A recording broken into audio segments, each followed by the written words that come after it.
Welcome to Chillin' 101. We hope this video helps. You start by identifying your Arctis 1 plug. If it's the 3.5mm jack, you need a Lightning to 3.5mm adapter for most iPhones. If you have the USB-C Arctis 1 and an iPhone 15 or later, plug directly.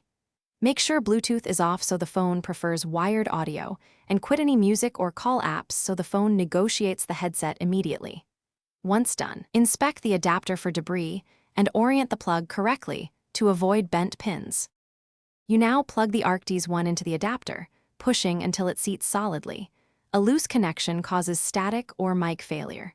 Next, insert the adapter into your iPhone's Lightning or USB-C port.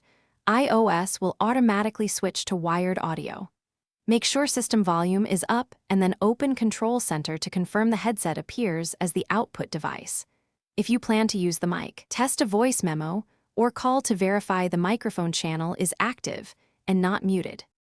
You finish by testing audio playback and the microphone on a short voice memo or call. This validates both directions. If the mic doesn't work, make sure you used a TRRS-compatible adapter. Many cheap adapters only carry stereo output and not mic signals, so swap to a known good Apple adapter or the USB-C Arctis 1 on compatible iPhones.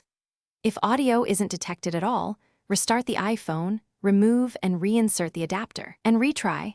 This simple reset often clears port negotiation. Thanks for watching. Consider subscribing if we helped you.